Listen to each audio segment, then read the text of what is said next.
Good morning, good morning, good morning. How the devil are you doing this fine day? I hope you're all fit and well. Packed show today, and I've got a funny feeling this one could run and run. Let me go back to the beginning of the chat. 9:58, before the show had even begun, Andy Thornton was in our midst. Morning, Andy. Stefan Edwards. Stefan Edwards is in the Netherlands, and he sent me a video, or he sent me details of a video yesterday. I'll be playing it for you in just a moment. Thank you for that, Stefan, and good morning. Good morning to John the Ball. Your prize from yesterday is going in the post for you today. Didn't get down to the post office yesterday, but I will do it today. Jim Turner is in our midst. We've got our quick heads up. Our morning monologue today is about what it's basically called: Are Machines Getting Worse? That's what it's called. And as a result of that, we're actually hosting a poll to see if machines are actually getting worse. There you are. Are machines of today better or worse than the machines of yesteryear? You can see it floating above my head there.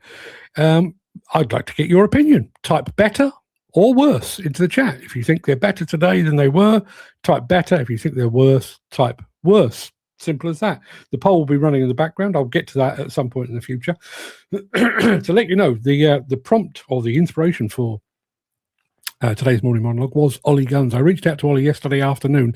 I'm going to keep my fingers crossed. He said he may be able to find a bit of time to jump on the show today. I've told him to be here round about 11 o'clock because that's when I'm expected to get to it. So look out for that. But we're doing that regardless.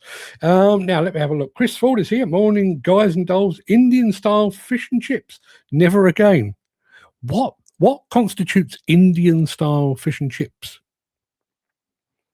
I do remember, and this is how bad it was. This is probably 20 plus years ago, and the name of it's still in my head.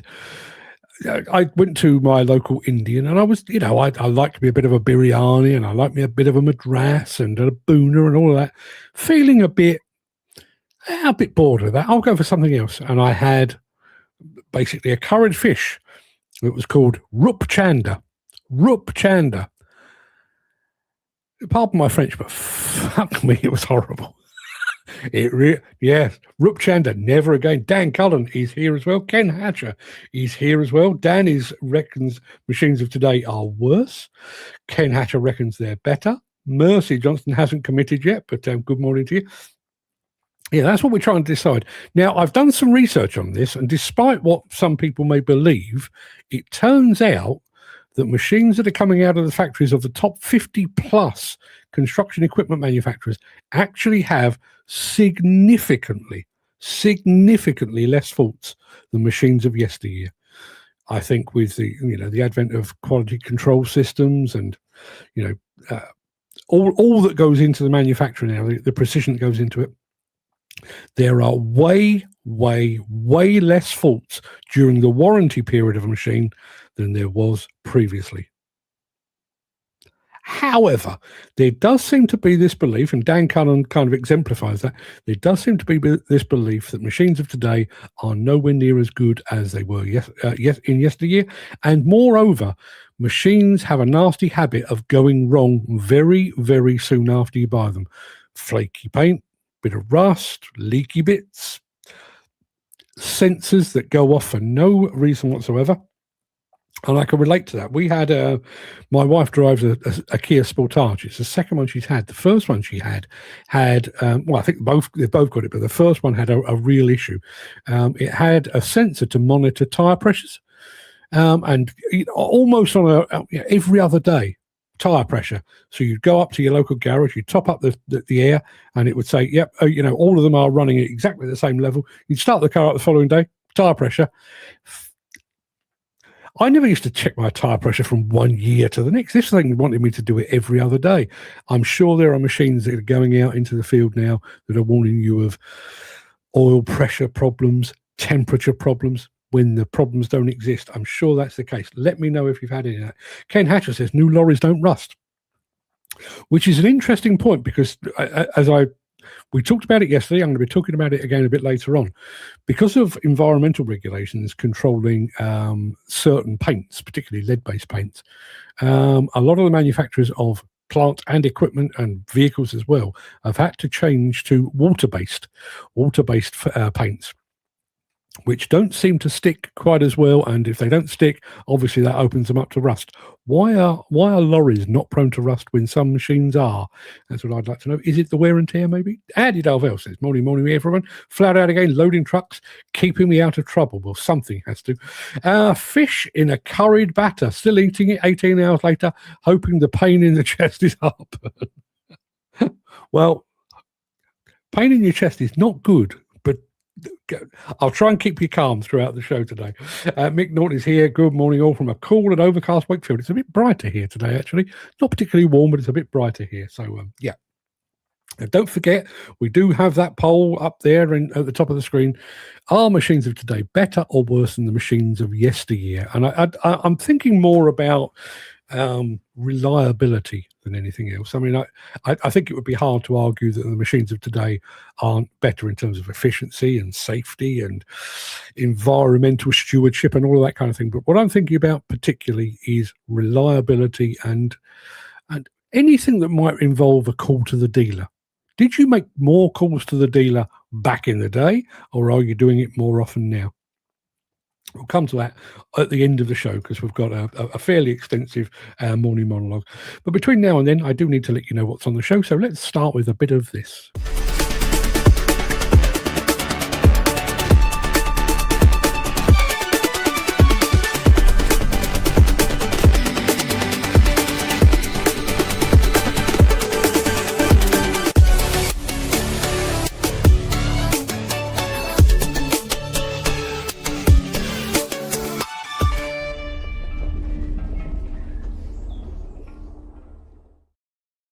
It is Wednesday, the 20th of May. I know that to be a fact because I just checked to be absolutely certain. Welcome to the Breakfast Show. I am your host, Mark Anthony, the Walrus of Demolition, the Lord High Chancellor of live streaming, the authentic voice of the global demolition industry.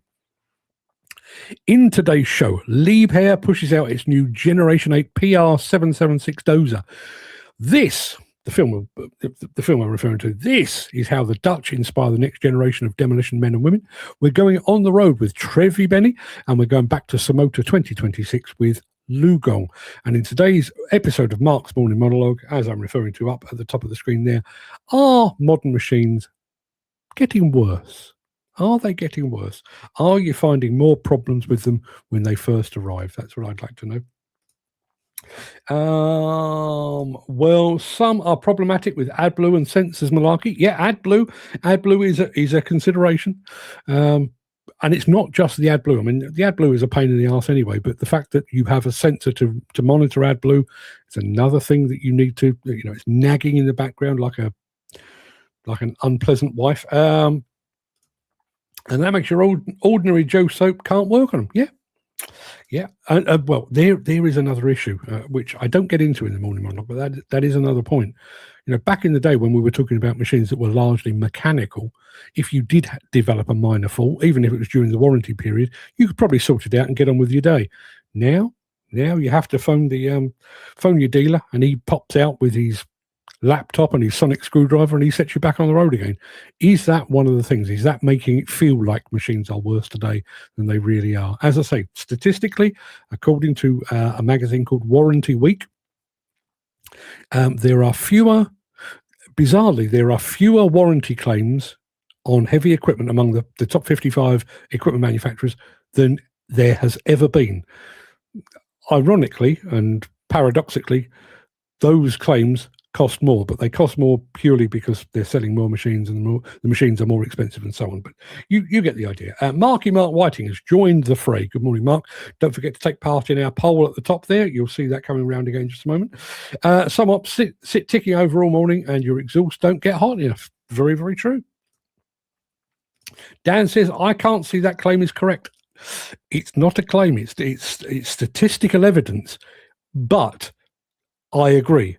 But I'm going to talk about this at the end of the show. I don't want to get too far into it now, but I do wonder if we have locked ourselves into a social media echo chamber whereby if you have a problem with a machine today, you might mention it on the show, but by and large, you might mention it to a mate, or you might mention it to somebody down the pub or whatever it might be. But by and large, you kept that complaint and that fault in that machine between 1, 2, 3 people. Now, as we've seen with Ollie Guns, he's gone online and announced that he's not particularly happy with his JCB backhoe loader. 100,000 plus people have seen that, and now a lot of people have started to pile in saying, me too. Oh, it's not just JCB, it's CAT, it's Kubota, it's Komatsu, it's Hitachi. I wonder if that is actually affecting our perception, not the fact of whether machines are good, bad, or indifferent, but the fact that we perceive them to be worse because we're so inundated with those issues. Chris Ford says, couldn't afford new machines back in the day, didn't buy a new machine until 1985. On the whole, reliability has been good. Paintwork on some can be questionable, but a lot depends on how you run them. Yeah, very true. Andy Thornton says, can't comment on this for obvious reasons, but psychologically people have a cognitive bias called survivorship bias. I actually mentioned that in the article when I get there. We remember the best of the past and the average and worst of the present. Yes, very, very true. And as I say, there does seem to be that piling on social media.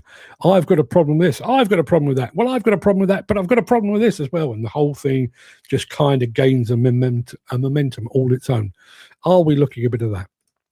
But we'll get to that later, because first I need to show you, I need to show you the brand spanking new Generation 8 PR776 dozer from Liebherr. And I shall do so immediately after this.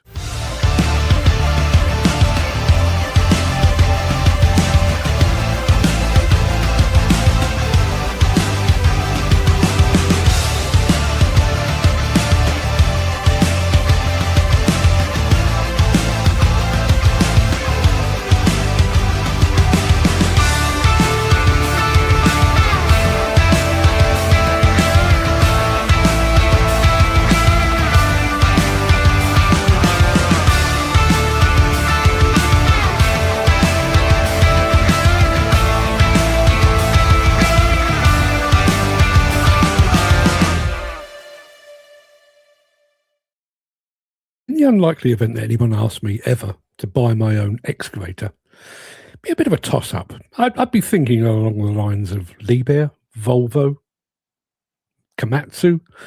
If somebody asked me to choose a skid steer loader, definitely going Bobcat.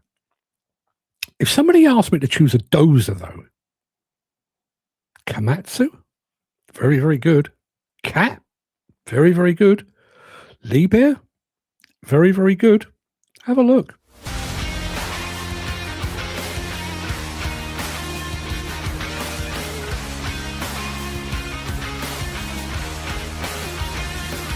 Hi, I'm Josh. I'm going to take you for a walkthrough on our Generation 8 PR776.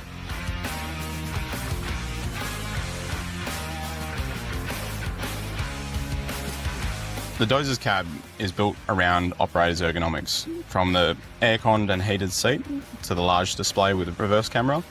Everything is designed to be intuitive and comfortable. We have a built-in factory cab pressurizer. It has a coarse filter on the roof, and then it's got a fine filter in the floor here. This prevents dust ingress with operations on site, increasing the operator's safety. During this update, Liebherr has moved the airboxes up the top here, making serviceability easier.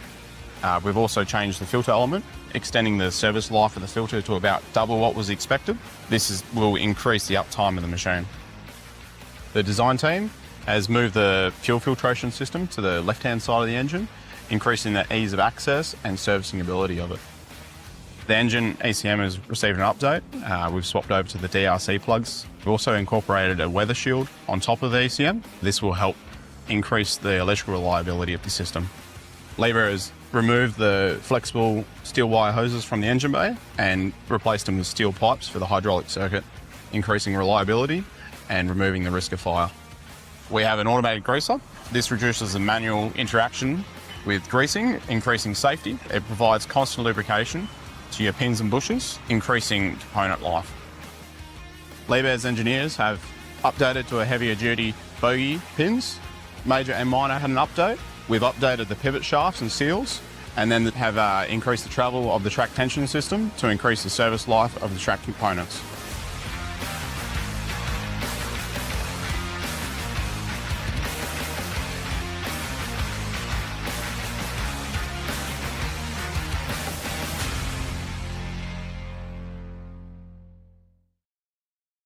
Good morning to Mr. Muirhead, who has just joined us. Dan Cullen enjoying the dozer there. Now, going back to talk about new versus old machines, Mick Norton says a brand new bit of kit in 2026 might have sourced hydraulics from one continent, electronics from another, engines from a third, and fabrications from a fourth.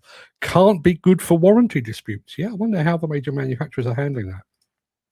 And Dan says, I'm actually surprised JCB hasn't dropped a dozer into the mix yet. I'm fairly sure JCB had a dozer way back when, probably before my time. Two things.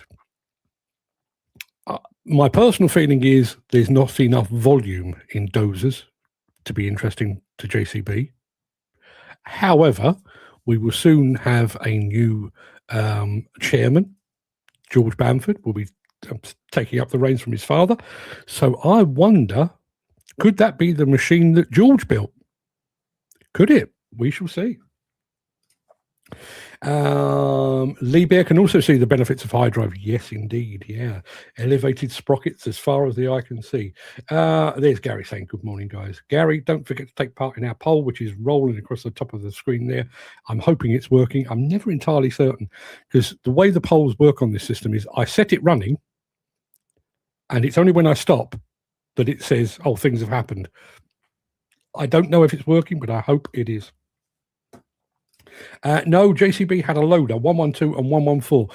It was a bit like the Cat 953 track loader.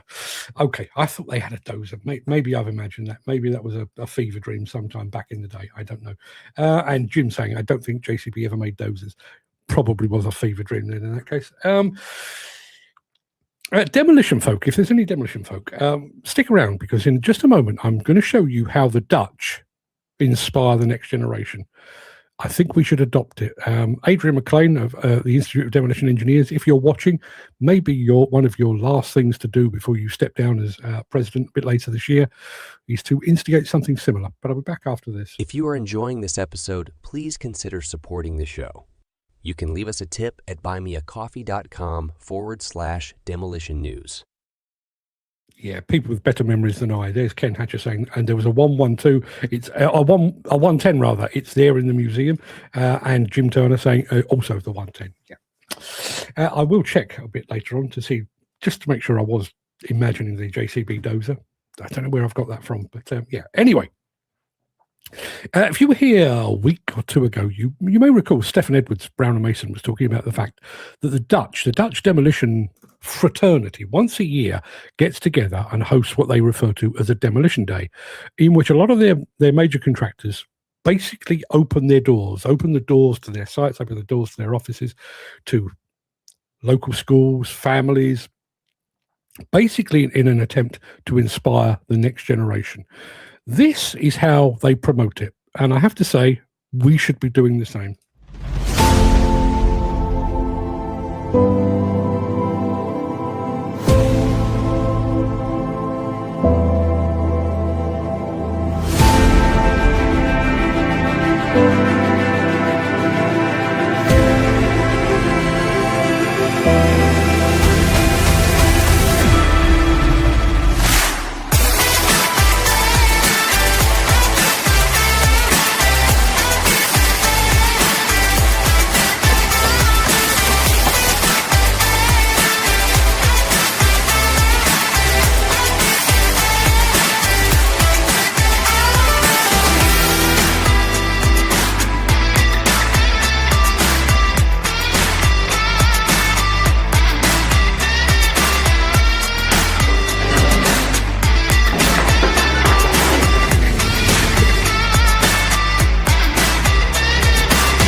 really, really believe we should be doing the same. Now, to show you that you can't necessarily rely upon AI, while that was playing, I went over to Google Gemini, which is my kind of search engine of choice these days. And I said, did JCB ever make a dozer? And it came back and said, yes. Yes, categorically. JCB did actually venture into the dozer market, though it's one of the lesser known chapters in the company's history. They produced a crawler dozer called the JCB 1135 in the late 1980s. Highly sophisticated for its time, featuring a hydrostatic drive system, allowed infinitely variable speed control, independent track counter rotation. The machine was powered by a 6-cylinder Perkins engine. But something about that rang a bell. The JCB 1135 rang a bell. Turns out, I did another search, it's a fast-track tractor. They did not make a dozer. People that said they didn't make a dozer, you were right, I was wrong. It turns out AI was completely wrong as well. So don't necessarily rely on AI. Mick Norton says, compared to my favourite dozer days on a Fowler Challenger 3M3, the Liebherr is ergonomically the clear winner, but so much more mechanically, electronically, and hydronically to go wrong indeed. I definitely think young Mr. B needs a groundbreaking new machine to put his leadership role in the history books. Yeah, I wondered about that. I wondered. Obviously, Joe Bamford, backhoe loader, telescopic handler,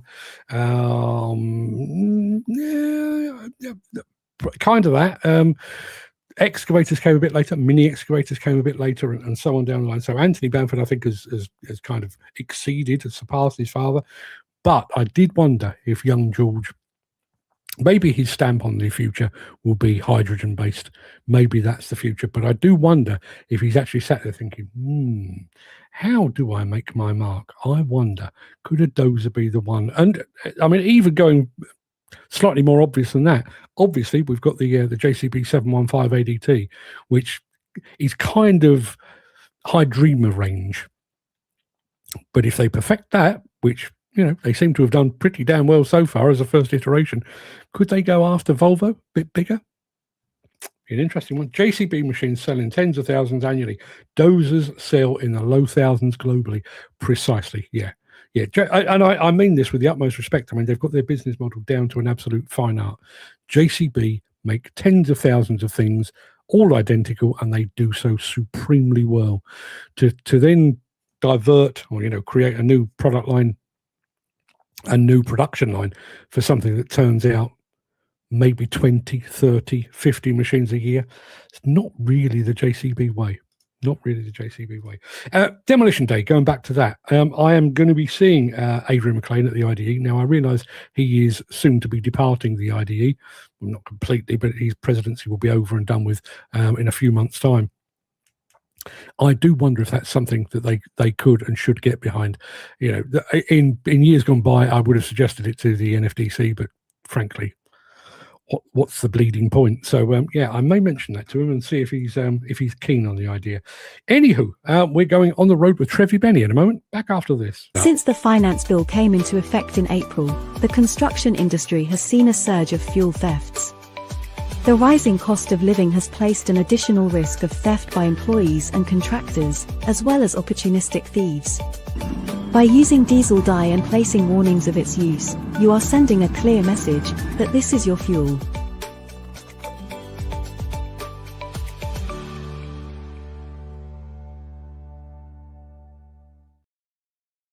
I'm going to play you this purely because it's been a couple of weeks since I travelled through the countryside of Italy, and I miss it, but enjoy.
I miss Italy. Dan Cullen says, was that you driving? No, it wasn't. That was my old mate, Christian Taddiotto of Trevi Benne. I've known him for years. And trust me, if you look closer at that film, you would see that definitely wasn't me. We share grey hair, but man alive, he's a lot better looking than me. A very, very handsome man and a nice guy as well. Jim Turner says, and this is to George Bamford, all he needs to do is tap me up. I have a dual machine that lets one operator do the work of three men and without the need for a low loader to move it around. Listen, I'm if George Bamford can pull himself away, tear himself away from the machinations of running a multi-billion-pound business to tune into this show, George, you've got my number. I'll give you Jim's number. Get your heads together. Could be a marriage made in heaven. Dan says, wasn't JCB the first manufacturer of tractors that have speeds in excess of 30 miles an hour? I don't know if that was, whether it was 30 miles an hour, but certainly they were, fast track. That was one of their things, the fast tractor. With the advent of farming contractors, not operating on just one farm, but potentially operating on multiple farms, the need to get about from place to place to place, that was the driver behind it. Yes, they were among the first for that. Are modern machines designed around emissions compliance, not durability? That is one of my contentions.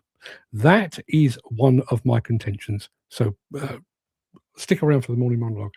It's funny. Oh, get on the screen. It's funny how the UK demolition was a way to follow, but now it's hard to beat the Italians. Yeah. Sat on our laurels a little too long, I think. That's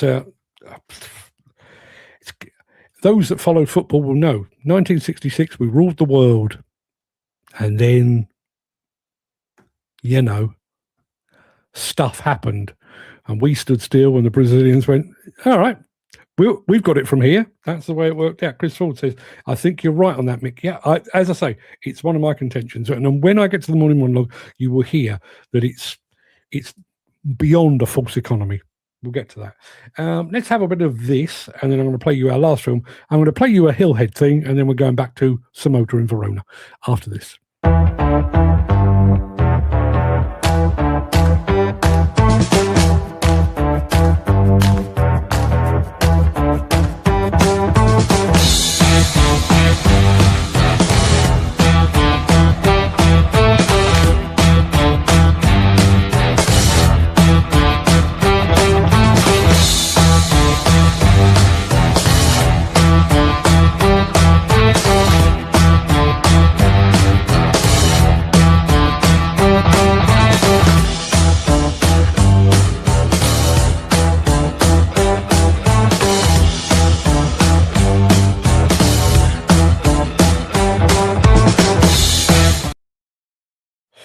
Jim Turner has come back on the fast tractor thing. No, Dan, I think Trantor had the first fastest tractor.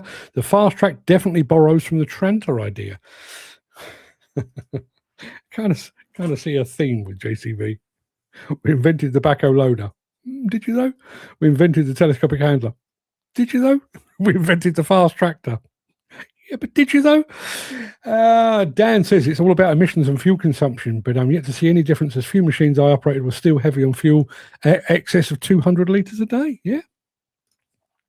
Jim Turner says, I think JCB estates used to have a few Trantors, so they took a good idea and made it bigger and better. That is why the book What I Wrote a few years ago, why JCB is the Apple of the digger world. That is precisely their model. Think about the Hydra dig. I am slightly biased in this, but as far as I'm concerned, wheeled excavators, rubber ducks, are about the least sexy piece of equipment in the entire world. They just don't float my boat, ring my bell, butter my parsnips in any way, shape or form. And then JCB came along and went, yeah, watch this, and came out with a Hydra dig. And all of a sudden it was like, oh, actually, that is quite a sexy machine. They're really good at that. Really, really good at that. I promise you that we're going back to Verona, and we shall. We're going back to Italy with some Chinese folks. Okay, we're at an Italian exhibition, so where better to start than with a Chinese manufacturer. LiuGong will do a big display here today and take you around Seems like the bigger equipment is at the far end. So we'll start down here. 385V Max skid steer loader. I have to say that looks really, really chunky. Mini excavator showing off engine.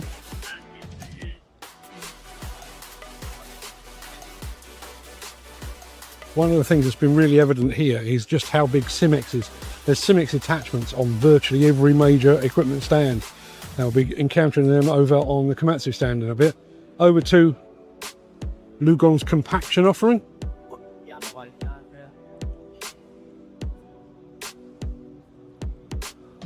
Compact excavator, 909 FCR. And that is how you show people the power of a wheel loader.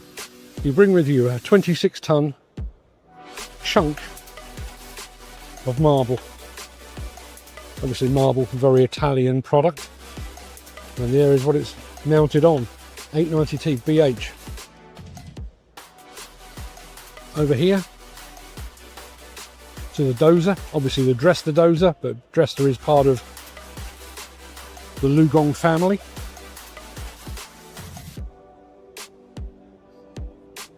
For those of you who are unfamiliar with it, centrally mounted cab, which we saw launched ConExpo before last, possibly even before that. Over to the larger excavators, the 956F. A couple of those working in the UK now. In Demolition actually, and this one has got a big hammer on it. As you can see. We'll work our way through, and this is our first glimpse of LiuGong's offering in the electric market, the E-Max 870HE, sorry.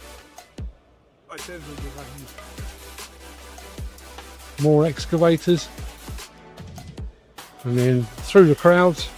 It's still early in the morning here actually, but the crowds are slowly filtering in. There you go, there's the 421 or 4215D grader, and more of their electric offering. The 838 TE, and all the way around. Won't bother you with the lift trucks because frankly I don't know one end of them from the other. Right the way round to another of their wheel loaders, back to traditional power again. And then the final excavator on the LiuGong stand. I'll come round this way.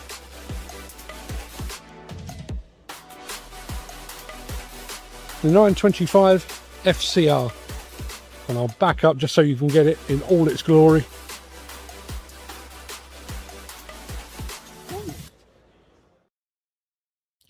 So there you are. That was LiuGong at SaMoTeR. Going back to the Chinese, Chris Ford has just said this. There's an ex-demo Shantway dozer coming up for auction. Be interested to see what it fetches. It will be interesting to see what it fetches.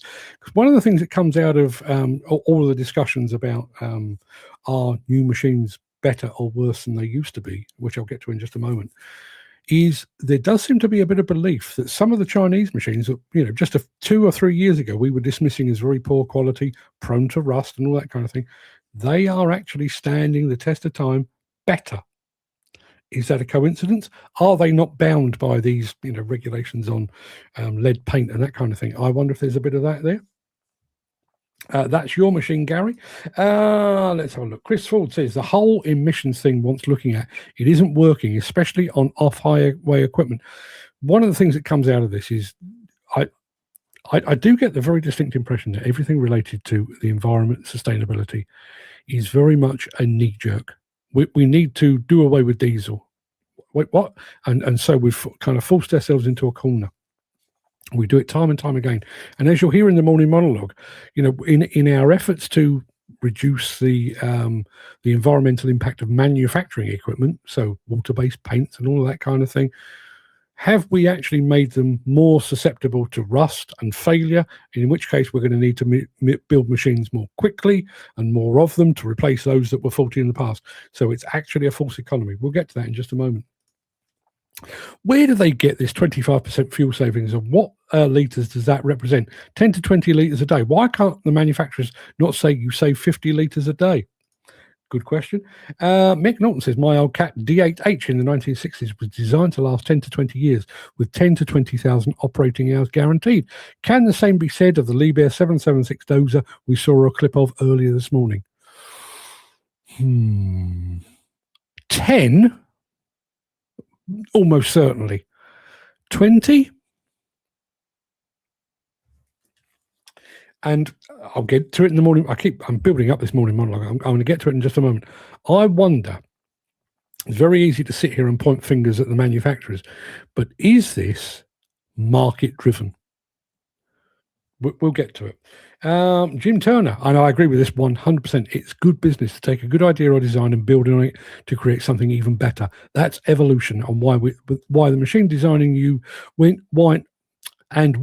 when machine designing, you need one eye on the future and one eye on the past. Very well said, sir.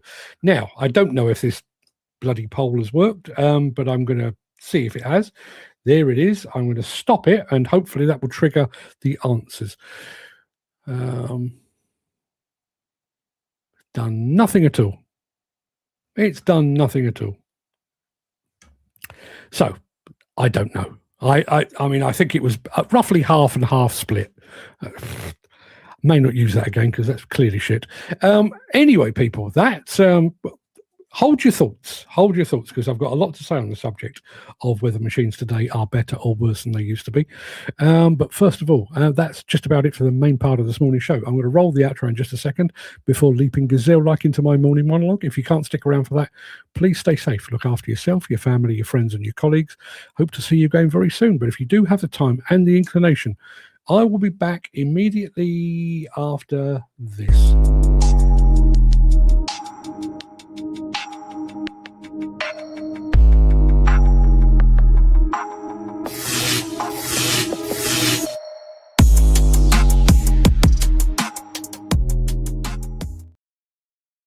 A few days ago, Ollie Guns, a well-known British contractor and machinery YouTuber, uploaded a video to his YouTube channel that struck a chord within the plant sector.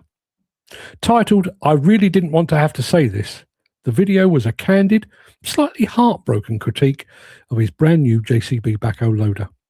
Ollie's machine, affectionately named Millie, is only 6 months old, yet it's already suffering from flaking paint, bubbling metal, a rusting stainless steel exhaust, and a leaking cab. What made Ollie's video so compelling wasn't just his own frustration, but the avalanche of responses it triggered. Within 48 hours, his social media was flooded with messages from fellow contractors sending photos of identical issues on their own near-new machines, originating from JCB, Caterpillar, Kubota, Volvo, and beyond. It forces a deeply uncomfortable question that many in the industry have been whispering for years. Are construction machines actually getting worse? And to answer that, we need to look past the shiny brochures. We live in an era obsessed with carbon footprint. Let me do that again. We live in an era obsessed with carbon footprints, yet environmental policy currently suffers from severe tunnel vision. For the past 2 decades, international regulations have judged the environmental impact of heavy machinery through a very, very narrow lens, focusing purely on what comes out of the exhaust pipe. That relentless focus has brought us stage 5 engines, diesel particulate filters, and frustrating AdBlue systems. And mechanically, those systems are triumphs of clean engineering. But true environmental stewardship relies on longevity. Manufacturing a 10-ton piece of heavy plant requires an immense amount of energy, raw materials, global shipping, and carbon expenditure. If a machine is built poorly or is so frustratingly unreliable that it becomes a disposable liability after 4 or 5 years, the environmental cost of manufacturing its replacement completely obliterates the minor emission savings achieved at the tailpipe. By forcing manufacturers to spend billions of pounds in research and development purely on emissions compliance, legislation may have inadvertently incentivized them to cut corners elsewhere. Take the issue of modern paintwork, which Ollie highlighted as a major grievance. Anyone who spent time around old iron knows that a British or a Japanese excavator built in the 1980s or 1990s could sit quite happily in a damp hedgerow for a decade. And while the cab might eventually rot away, the thick, heavy chassis paint would remain stubbornly intact. Today, machines that have never seen a saltwater coast are showing blooming rust patches before their first annual service. And that issue stems from environmental legislation banning the very chemicals that made old paint so durable, rather than the factory workers forgetting their trade. Strict regulations on volatile organic compounds forced heavy industry away from tough, solvent-based paints and towards eco-friendly, waterborne alternatives. While those modern coatings are undeniably better for the health of factory workers and the local atmosphere, they possess fundamentally inferior adhesion properties. They're far less forgiving of sharp metal edges, laser-cut scales, or minor surface imperfections during assembly. And the result is a bitter irony. In our quest to safeguard the planet by using eco-friendly paint, we're producing machines that degrade faster, accelerating the rate at which they must be scrapped and replaced. Now, Ollie compared his JCB to a Range Rover. For that level of capital investment, you expect components that feel robust. Instead, owner-operators are increasingly reporting details that feel distinctly value-engineered. Value engineering is that corporate euphemism for stripping out cost of a product without making its disappearance immediately obvious. When manufacturers have to absorb the massive financial burden of developing advanced electronic architectures and super clean engines, they look to recoup those margins elsewhere. And that brings us to the more cynical edge of this argument. Is this obsolescence by design? If a manufacturer builds an excavator that lasts 25 years with basic maintenance, they will only sell you one machine once a generation. But if they build a machine filled with delicate electronics and fragile cosmetic coatings that deteriorate rapidly, they successfully alter the consumer relationship. When a machine becomes too complex or too shabby to maintain outside of a machine, When a machine becomes too complex or too shabby to maintain outside of a manufacturer's warranty, the owner is nudged to trade it in for a new model. It keeps the factory production lines moving and ensures a constant cycle of machine renewal, all under the guise of upgrading to the latest, cleanest technology. But to write a completely one-sided critique of modern manufacturing would ignore a massive variable that didn't exist 20 years ago: the social media echo chamber. It's entirely possible that machinery in the past suffered from just as many teething problems, oil leaks and paint failures as they do today. The difference is that 30, 40 years ago, if a contractor bought a dud, that frustration remained isolated. It was shared with the local dealer, grumbled about over a pint at the pub, or discussed with a neighbour over a fence. Today, social media acts as a colossal amplifier of grievance. When a prominent creator uploads a video showing a rust spot, it triggers an immediate digital pile-on. Content algorithms thrive on negativity and outrage. They don't reward videos titled, "My excavator started and worked perfectly for the 4,000th consecutive hour." And because users are fed a steady diet of high-definition failures, mechanical breakdowns and warranty disputes, it triggers a cognitive bias. We see failures so frequently on our feeds that we assume they must be universal. A minor cosmetic issue on a specific batch of steel can instantly be amplified into an online narrative that an entire brand is falling apart. At first glance, statistics suggest that equipment is not as reliable as it once was. According to a Warranty Week report, warranty costs and claims within the heavy equipment sector are at an all-time high. In 2024, the top 55 global heavy equipment manufacturers paid an estimated $6.15 billion in warranty claims, which represents an 11% increase from the previous year. However, those same sources specifically note that these record-breaking warranty costs are not driven by rampant product failures or major recalls. Instead, the historic highs are attributed to economic and market forces, including increasing costs for parts and labour, alongside increased sales volumes. Total warranty claims naturally rise as global sales volumes increase, simply because there's more equipment in the market to cover. In fact, contrary to popular opinion, while total warranty costs are at historic highs, the actual rate of product failures is not. Machine failures are actually falling. There is, however, a very real structural shift in who these machines are being built for. The machinery market is increasingly split between the massive plant hire conglomerates buying 500 units a year and the smaller independent firm buying one. To a massive fleet manager, a machine is a depreciating asset on a spreadsheet, destined to be run hard for 36 months and then sold at auction. They don't care if the exhaust discolors or if the paint flakes, because the machine will be gone before it becomes a serious headache. But to the smaller firm, that machine isn't just a tool.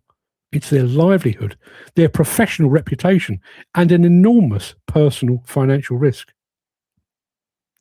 If the stats are to be believed, modern construction machinery is not demonstrably worse than its ancestors.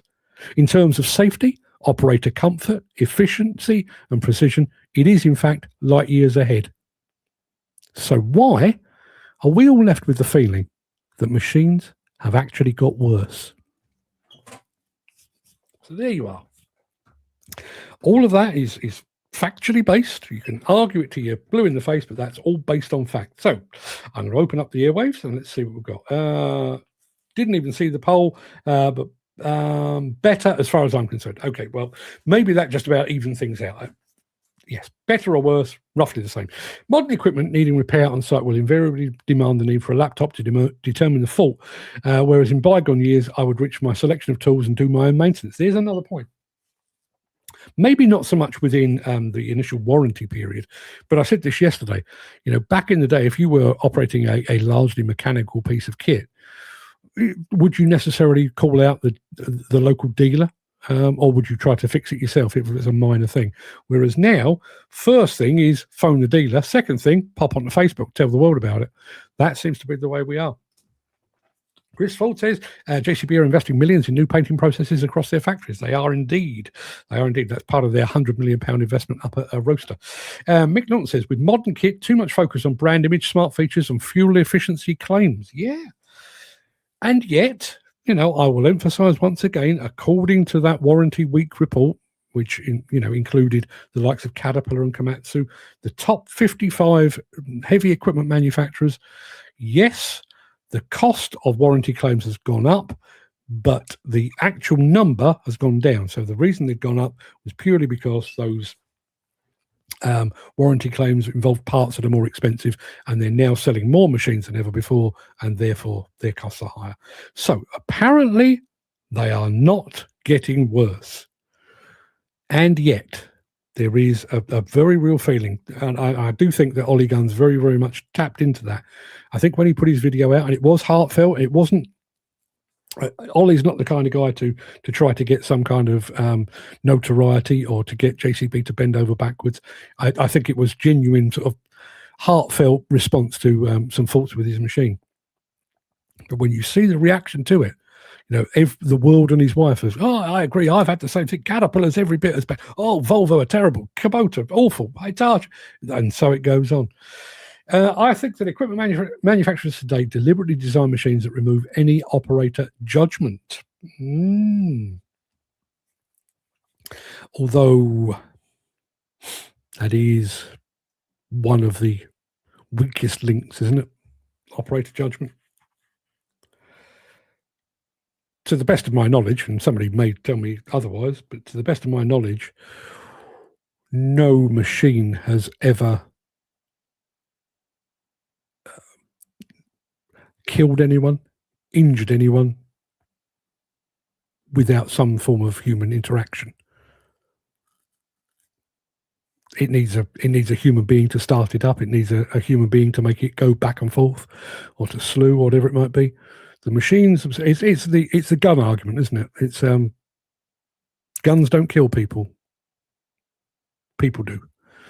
Machines don't kill people. People do. I would argue. Dan Cullen says, great bloody monologue, and I believe that's the case.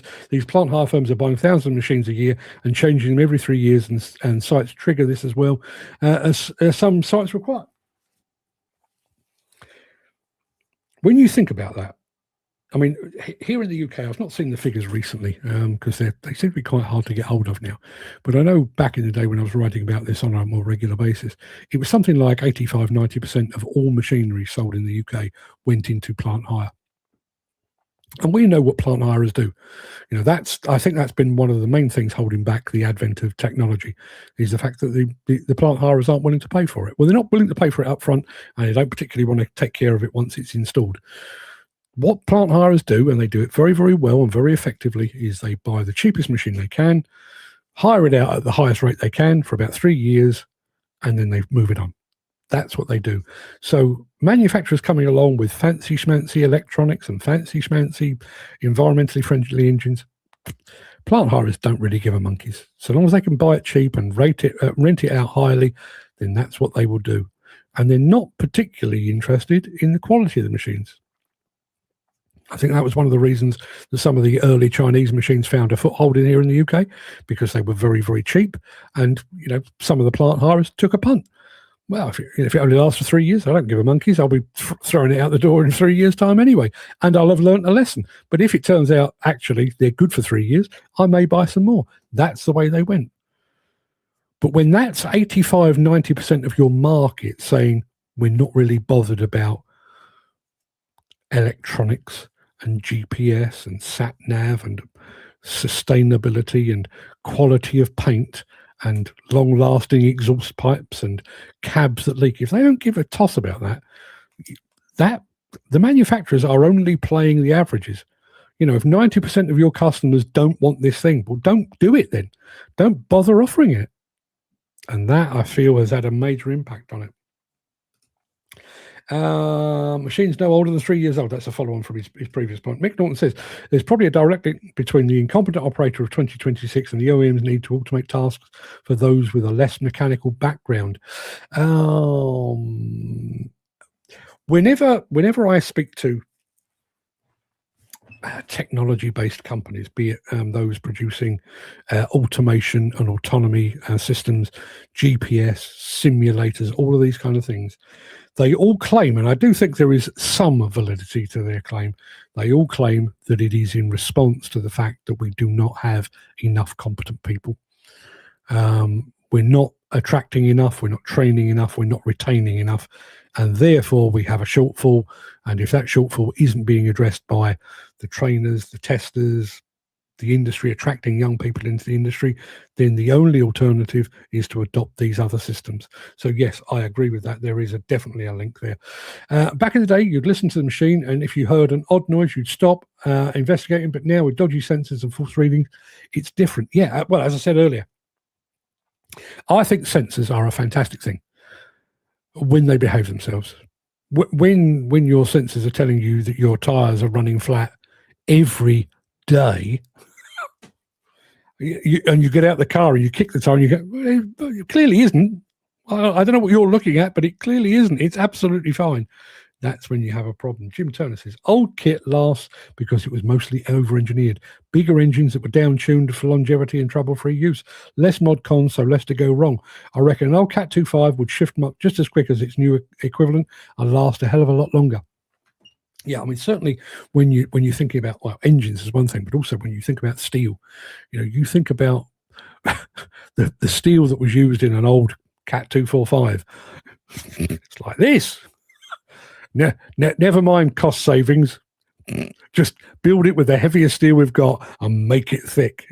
Even if it rusted, it would take 1,000 years to fully disintegrate. Yeah. It takes me 4 to 5 years to pay for a machine, and I hear that some are financing machines over 6 years now because of the cost and returns. Yeah. Well, I mean, in some ways, I don't actually think that's a bad thing. because again, going back to my point about plant hire is, stack them high and hire them as quickly as you can and for as much money as you possibly can. They have largely contributed to the continuation of this lease model. You lease for 3, maybe 4 years, but by and large, you lease for 3 years. So you know your exact costs, you know your operating costs, your own operating costs. So you've got 3 years to recoup your initial outlay and your capital outlay on the machine and make a profit and then chop it out and get it out the door. The problem with that is that flies in the face of this notion of keeping machines longer. Rather than 3-year leases, maybe we need 10-year leases. Why aren't we encouraging people to hang on to those machines for longer? Now, I personally don't think that will ever fly in plant hire circles because that's not the nature of the beast. And also, I think they are driven a lot by public perception. I think there's an enthusiasm among plant hirers to make sure that when the low loader arrives on your site, all the machines look gleaming and smart and new and freshly painted and, freshly dusted. It's hard to do that with a machine that's got 8,000-9,000 hours on the clock. Maybe you've had it 6, 7, 8 years and it's taken a bit of abuse. Still a perfectly good machine, but they're less inclined to do that. And all the time that's happening, you're just driving more and more and more demand for new machines. And this is not a criticism. I mean, if anything, I'm kind of tipping my hat to them. When you look at the JCB factory, when I first saw it, it was this big. It's now that big. They're about to invest another £100 million up at Roaster, but they've got the heavy heavy equipment plant down the road. They've got the parts bit down another road. They've got a bit over in Savannah in Georgia. They're doing one over in Texas. They've got operations in India. It's got bigger and bigger and bigger, and they're doing that because they are generating more and more and more machines every single year. They are producing more and more machines every single year. My question is, should they be? Now, when he gets his feet under the desk, I'm sure George Bamford will say categorically, you're damn right we need to produce more machines because that's where our growth and our profit comes from.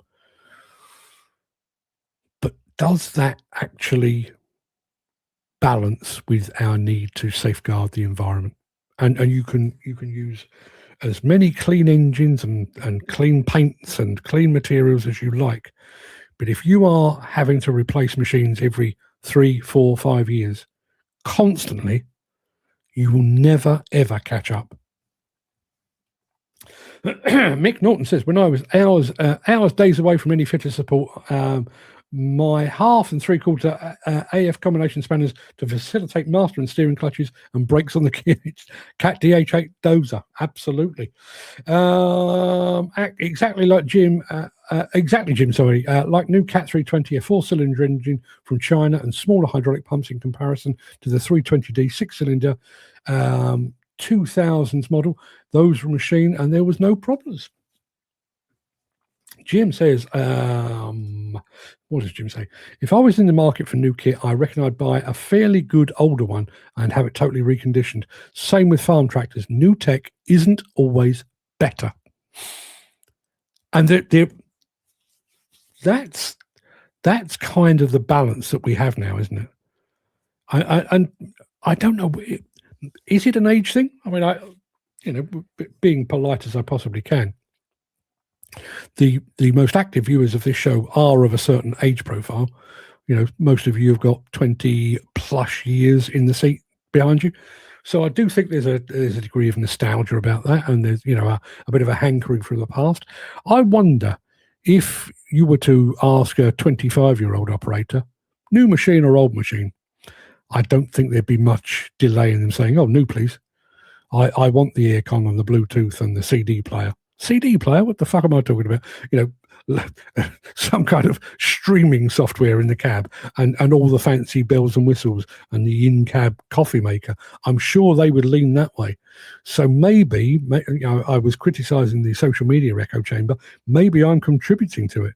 Maybe we are all that bit more fond of the machines of old, and therefore we will lean into new machines are shit and the old ones are better. When, statistically at least, that's probably not the case. Dan says, all the modern operators want new machines, all mod cons, and never sat in pre-2020 machines. Yeah. And listen, who can blame them? Who can blame them?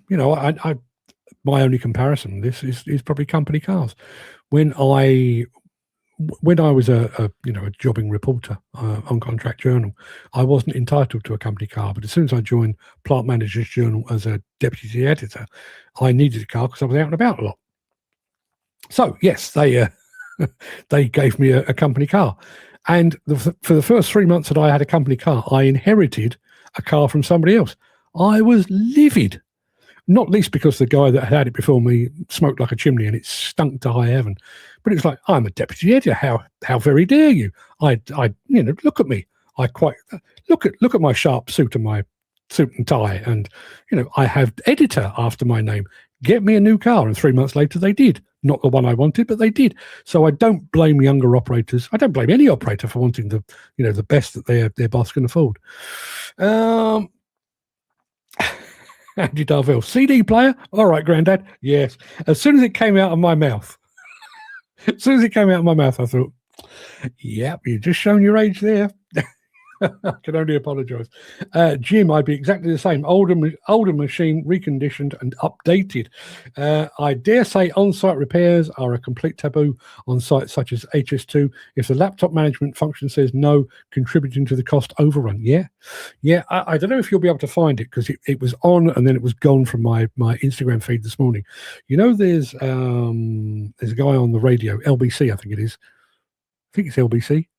Can't remember, but a guy called James O'Brien, he had a call because they've just announced that the cost of HS2 might be finished by 2043, and the cost is expected to top £100 billion. And they had a bit of a segment on that, and a guy phoned in who was a materials supplier to HS2.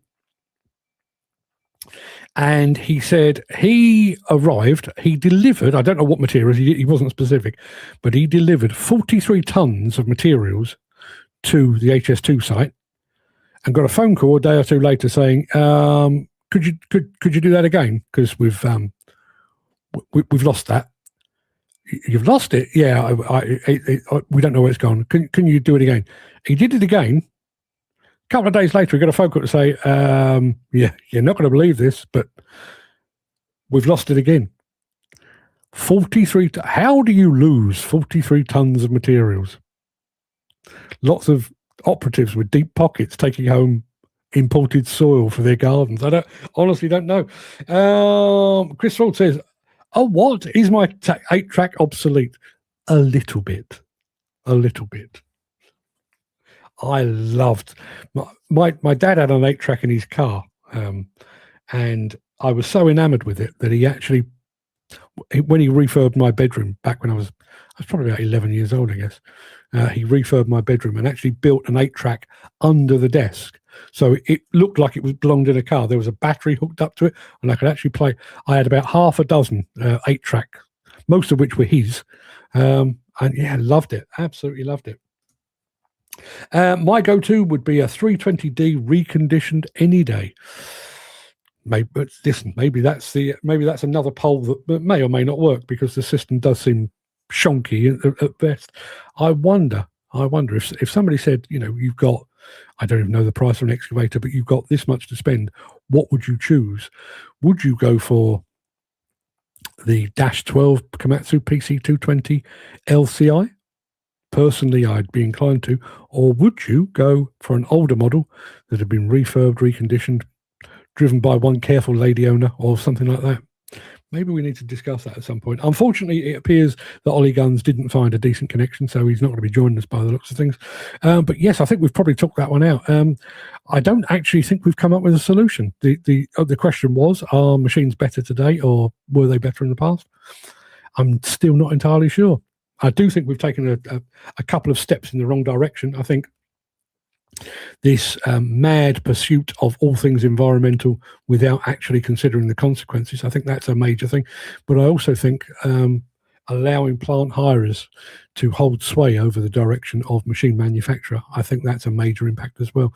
And then stir into the mix social media, the echo chamber of social media. Going back to Mick Norton's point about sort of fixing machine with his own spanners.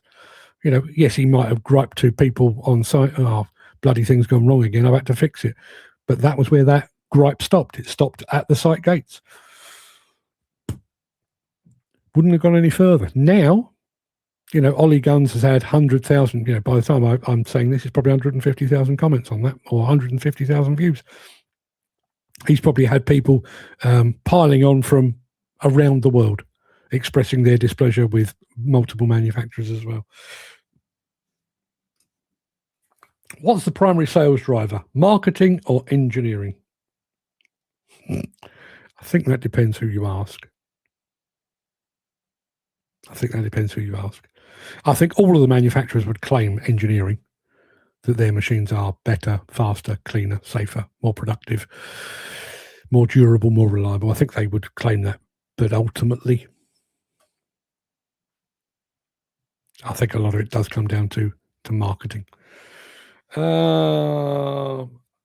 were lucky. Just one tape, Elvis's Greatest Hits, enough to put you off Elvis when you're hearing it for the 1,000th time. Not possible. Nothing but nothing could put me off Elvis. Nothing at all. I have a tattoo to prove it. So if you can see it. There you are. Yeah, tattoo to prove it. Huge Elvis fan for my sins. I always carry my adjustable spanner, says Dan. But this is a genuine question. I'm not being funny here. What can you actually do with your spanners these days? Bearing in mind manufacturers and their lockdown on all things warranty, and the fact that a lot of the components under the hood of a modern machine are sealed units. I appreciate you taking your spanners around with you, but do you get to use them for much? Genuine question. Elvis will always be king. Socket sets 8-10 times I'm using all the time. Wow.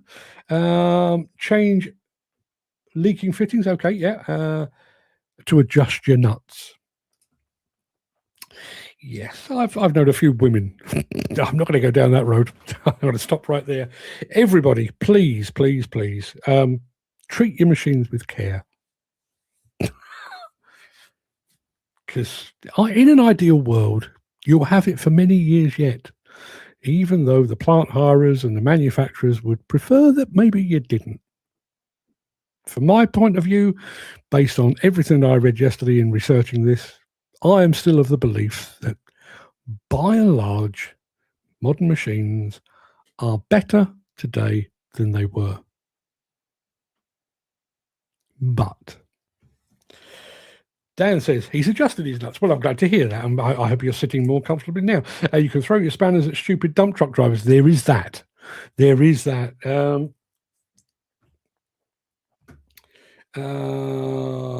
Chris Ford, I love to throw a flyer into the equation. Fair play.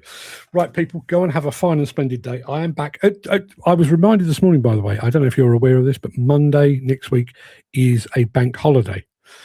I will not be here on Monday. I will be here on Tuesday morning, but then after the show, I'm jumping on the train, heading off to Stansted, and I'm off to the Czech Republic for a couple of days. So I'll be here Tuesday, and I'll be here Friday. Nothing in between. Mick Norton says, with an increasing number of let me do that again and I'll do it in English this time. With an increasing number of incompetent ticketed seat warmers entering the industry, there must be an increasing reliance on assist systems. I would imagine there are. Speaking of which, I completely forgot to mention this. I mentioned yesterday that I was going to be speaking to Chris Monks, a former plant trainer who had many not particularly friendly things to say about the way that the training organisations, NPAWS particularly, but CSCS, CITB is run. Had a chat with him for over half an hour. I mean, the whole chat was about an hour, but by the time I've taken out the bits and pieces where I was fanning about and stuff, it's down to about half an hour. I need to record an intro for it, which I'll be doing later today, and then that will be available. My plan, basically, if it's okay with you lot, is I may actually drop it on Wednesday while I'm over at Bobcat. You can sit here and watch that instead. Won't be the same as a normal show, but it will give you something to keep you entertained while I'm playing on skid steers and stuff. But I'll do that. And I'm also going to post it as a podcast as well, because it is a good listen. The visuals weren't particularly good. Chris's connection was in and out. He's on screen all the time, but sometimes he freezes, but the audio is absolutely cracking, and he has a lot of good things to say. So if you fancy that, stick around for next week and I'll be bringing that to you. May bring you a little bit of it tomorrow if I've finished it by then. But until then, everybody, have a fine and splendid day, and I'll see you on the morrow.